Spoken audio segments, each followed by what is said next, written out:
Hello friends, I am Dr. Amarjit Kaur. I am Professor of Accounting and Business Communication at the Department of Management, Gurugram University. I am heading Faculty of Commerce and Management as Dean. I have authored about 56 research papers, 9 books so far, and have taught at 2 foreign universities in USA. This is my privilege that I am here with you to discuss business report writing. So friends, this is the second part of business report writing we are going to discuss now. In this half, we are going to talk about that what should be the plan if I want to write a business report. What should be the plan of writing a business report? What should be the format of business report writing? That's what we are going to discuss now. So business report, as we discussed few minutes ago, is a very authentic, very formal way of communicating information to internal as well as external people, whomsoever it is meant for. So it's authentic information in a written format given by any company, by any business. Okay, so what should be the format of that report? Do we have a prescribed format? There's no hard and fast rule, to be honest. It all depends on the need, but for the purpose of academics, we divide business report formats into 3 categories: short or long format, semi-formal format, and informal format. So formal, semi-formal, and informal. So primarily 3 categories of formats we use in writing a business report. So which format should you be using? And what are these 3 formats? To understand that, let's understand first thing that if anybody is writing a report, there is some purpose, right? Every report is written for some purpose. So before I choose the format I should be using for the report I am writing, I need to know the purpose of the report I am writing for, isn't it? And what are the expectations of my readers for whom I am writing this report? I am writing this report for someone to read. It could be my internal sales team, it could be my employees in HR area, employees in marketing sector or production, anything. It could be some outside agency if it is a formal statutory report, right? So number 1, I need to know what is the purpose behind writing this report.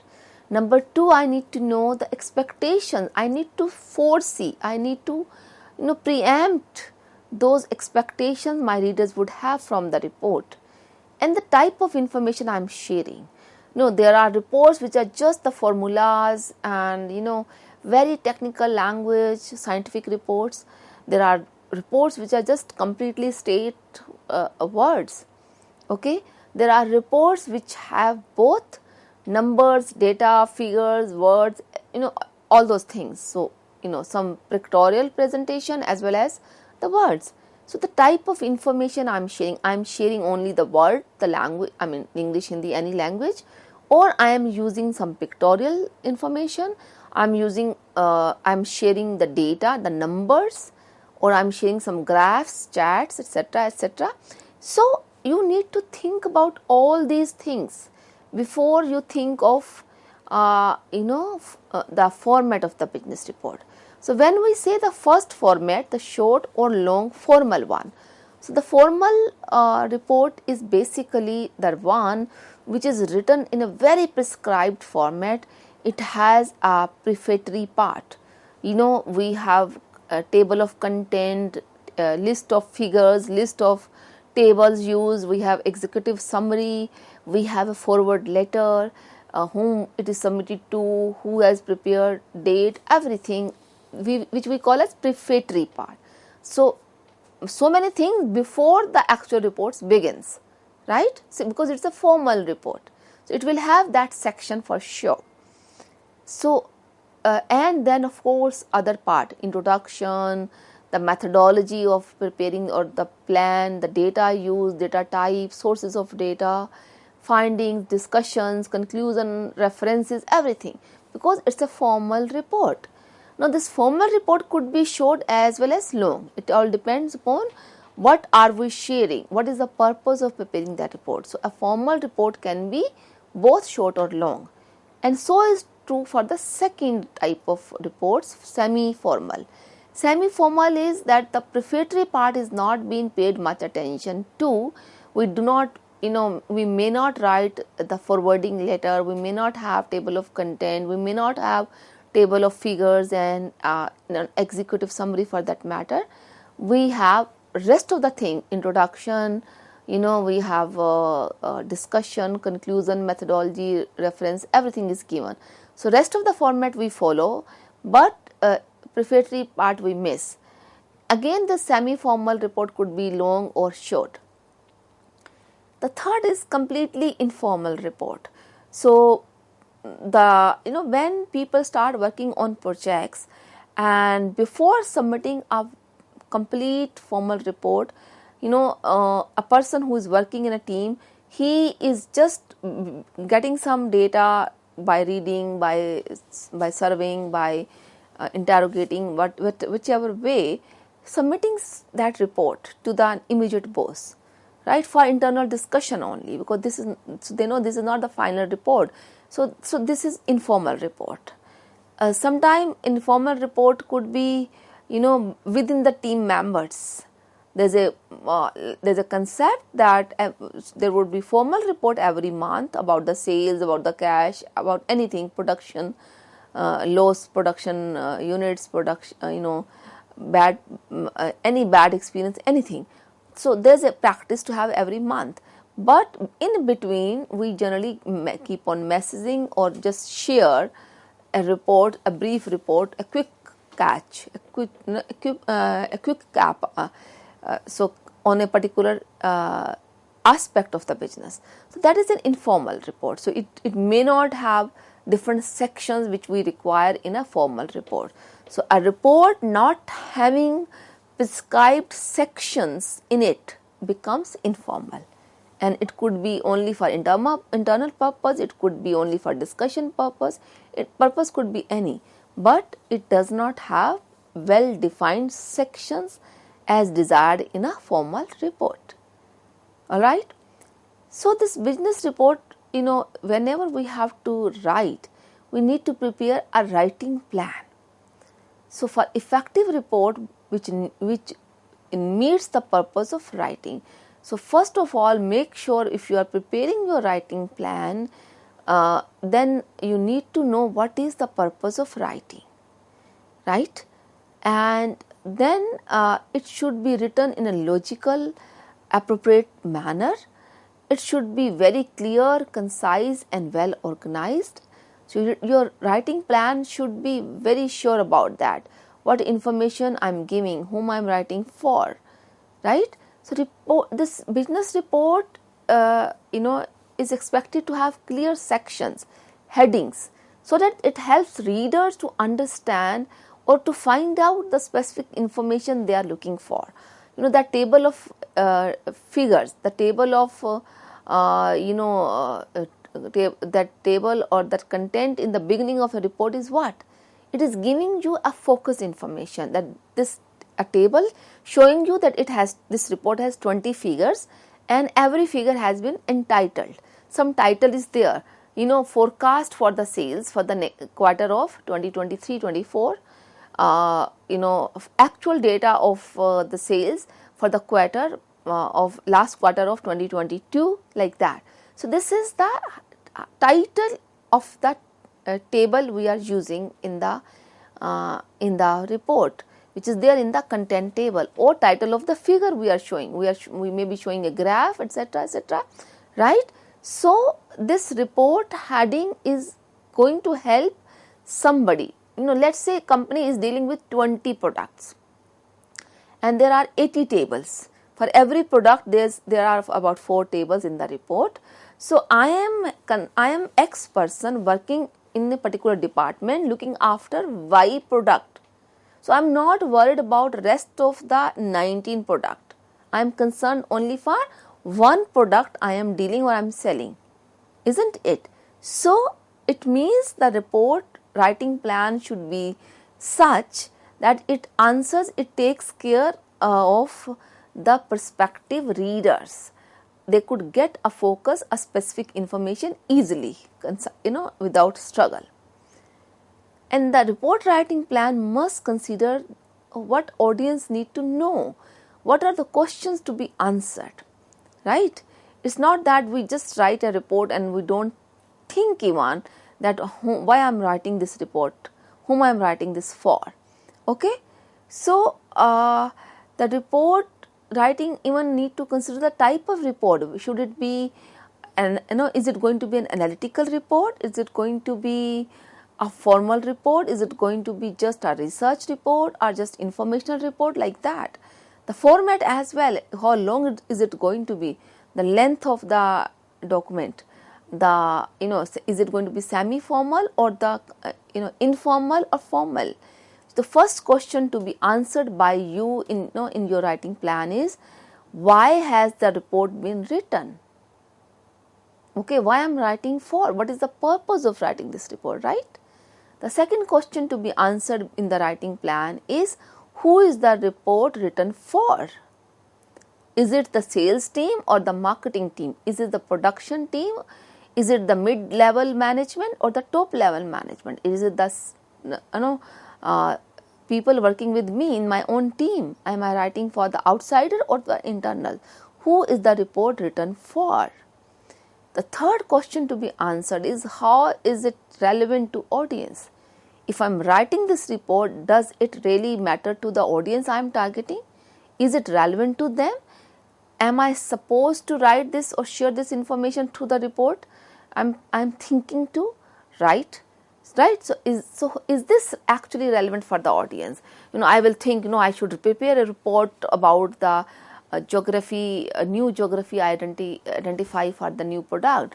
But my company has clearly indicated in the previous meeting, company has no plans whatsoever it may be to expand.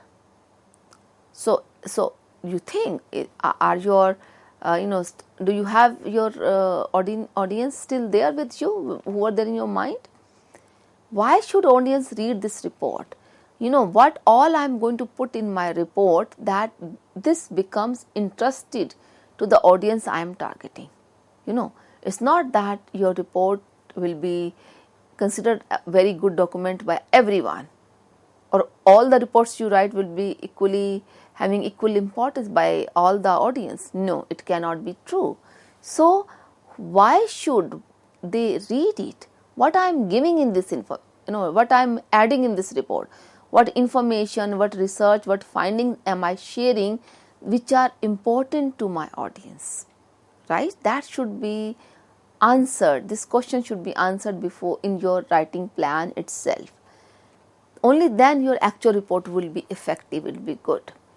What will be the readers to do with the information? Let's say I know that, what I am going to give that. So next question is, will it make a difference in their lives, in their decision making, especially in business? Because in businesses, reports are written to help somebody decide, to take a call, to drop a product line, to add a new product, to revise the pay scale, to revise any policy, etc., right? So what will the reader do with the information? That should be taken care in the plan itself while we are designing the report writing plan. What are the areas, topics which I am going to cover, right? Am I going to restrict only to the findings, or I am going to give some recommendations as well? Am I going to stick to the own company, or am I going to refer to the data of outsiders as well? So what are the topics, areas which have been covered or which will be covered? And the last thing, what are the recommendations or the outcomes expected out of the report I am writing? Generally, as I said, every report has a purpose. The ultimate purpose is to help somebody decide effectively. Somebody could take informed decision. So that's why we write a report. So the recommendations or the outcome of the report. So after this, the last thing of the topic I want to discuss is steps or the stages in business report writing. So what are the stages in business report writing? We are going to take up that now. The first stage is planning stage, right? So friends, planning stage is the most important stage. If you just remember what we discussed, those questions, these few questions we discussed, they are actually the part of planning stage. The planning stage is the most important stage where we answer all the questions I just discussed with you a minute ago, right? Why I'm writing the report, whom I'm writing for, is this relevance for the audience, what is the outcome of the report, all those questions. And then you need to, after you think, yes, it is it is going to be a relevant document, you assume that, you understand that, you are clear about the audiences, you are clear about what are you going to share, you are clear about the benefit it will have to the readers. But it's not enough, it's not all. Who would be involved in writing the report? That is to be decided in the planning stage. What would be the size of my report? 20 pages, 40 pages, 100 pages, 400 pages, right? Am I going to write in a formal or an informal format? Even that would be decided in the planning stage. Not only that, the another most important information to be considered, or the point to be considered, is what will be the source of the data or information which I am going to put up or add to the report. That will also be decided at the planning stage. So planning stage is the most important. Deciding from the type, the format, the size, the kind of information, the source of information, the budget. Even in the planning stage, we need to figure out, will it cost me something, right? Do I have some financials, more than the time I am going to consume, or do I need to hire some agency to write up this report? Do I need data from some outside agency? Do I need help from some outside company to prepare this report? Because it all depends. If it is a business proposal, if it is a business plan, which you are going, even that is also a report. So we are going to discuss them separately in future lectures.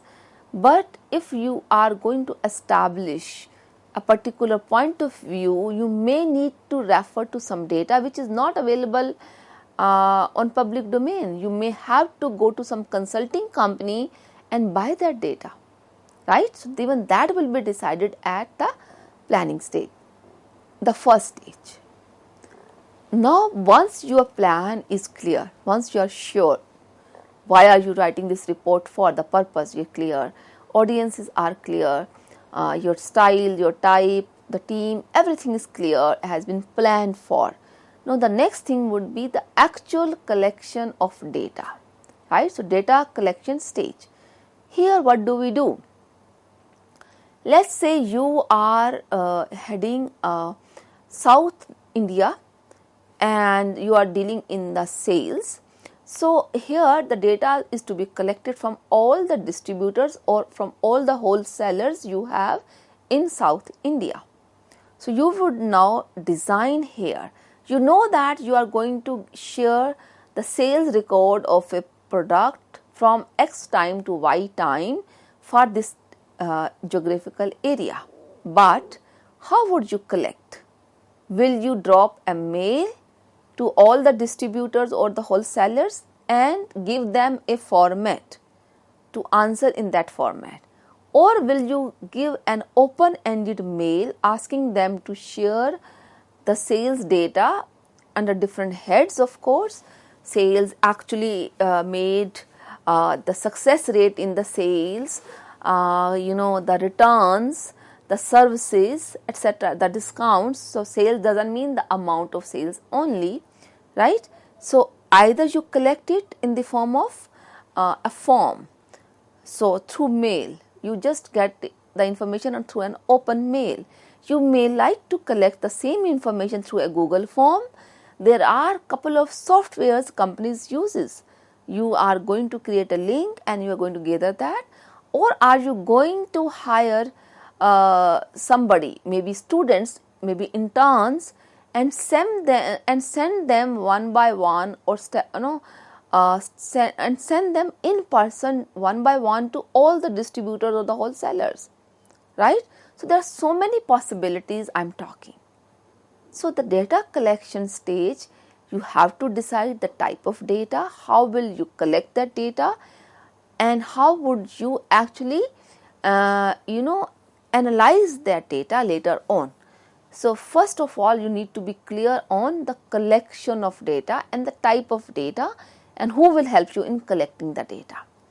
Once this is decided, the next thing would be to organize whatever you have gathered. So organizing stage is very crucial. You may have the best of the data possible, but you do not know how to put this forward. You don't know how to present this in the report. So let's say I have sales, I am dealing with 200 products as a company, and I have sales record of daily basis, rather minute to minute basis of my store, of my wholesale or whatever outlet I am using. So I have that much data available to me. I have not monthly or weekly, I have minute by minute data. But how would you present that such a huge information, set of data in the report, which was supposed to be a small report of 20 pages only, or small report of 4 pages only. 20 is not a small one. We generally take 4 pages, 1500 word as a small report, right? In journal, there's no such a, it could be 1600 as well, and we may still call it as a small report, right? But in journal, so had it been a very little bigger than a small report, let's say 20 pages, then, and you have such a huge data set with you, how would you organize that data? Will you be putting up that data into tables or in graphs? Will you just extract figures and will share that figure in a running format in the context of some discussion? How would you put that information, not only the data, the information as well, the subjective, the objective information? We may have all kind of information with us, but how to put it? Shall I be talking about the background of the problem first, or just I should jump straight away to the introduction part? Do I need to refer to the background of the industry, or just talk about the company I have in my hand? So you have to think about that. So how would you organize? How many parts of the report going to be there? Which information is going to be put in which head, right? And also how to organize the references for that matter. This is a very small thing, but how to organize it alphabetically, chronological order, or state-wise, country-wise, or whichever order. There are a couple of styles of referencing. So how are you going to organize your available information or collected information in the form of the report? This is what we decide at stage number 3. Fourth stage, we are ready with the first draft. What do we do here? So we decided how to organize the information we have, the data, the information, everything, and now we really put it in a format basis on the plan we made, that this will be a small or a big report, it will be formal or informal report, it will have 8 segments or 6 segments or 5 segments, it will have introduction or not, it will have prefatory or not, all that. So basis on that, we will draft the first report. The first draft of the report will be ready at this stage. So once you have planned it well, once you have collected the data, you have organized it well, your first draft is ready for reference, for review. So you may put up this first draft to your concerned team for seeking their inputs. You may put up to your boss, whatever the culture of work you have, or you may yourself only read it many a times, right? So first draft is basically, it gives you some idea. It's not the final report. It gives you some idea, how does this look for? You may give it to the prospective readers, but not the actual readers, prospective type readers. Let's say I'm preparing a report for students, right, but of a particular college or university I'm working with. So I am ready with the report, the first draft is there, but I shared that report not with the actual audience, but with the similar kind of audience to seek their inputs. So that is what we do with the first draft. Now this first draft is a kind of sigh of relief for anyone to have in hands, and thereafter the person will be checking the report, and then if the need be will be redrafting it. So this stage is to check it with the help of the inputs we received from the prospective audience, from the with the help of inputs we received from the team members, or the inputs we received from the boss we shared with, or the inputs which we just shared, or which we gathered only with our own reading. So you are checking yourself, you are reading the report yourself, and you are collating the ideas or the points to be changed or which are not convincing. You are thinking of this, add to particular thing or to delete a particular thing. So you are checking for the correction, for the accuracy of data, for the accuracy of length, accuracy of, so is this report meeting up the purpose? Will the audience interested in this report or not? Is the format correct? You are checking yourself. So either way we are checking, and the best reports are the ones where we have inputs from more than the self, the person who wrote the report. And then finally, lastly, you redraft it. You draft it again and give it a final shape. And this is how a report is been written. So from planning to the final draft or the final report for publishing purpose ready, then it is submitted to the concerned person. So I hope I made some sense to you that what are the formats, what is the report writing plan, and what are the stages in report writing. So I tried my level best to make you understand all these points. So I thank you all for being with me to understand business reports. Thank you, friends.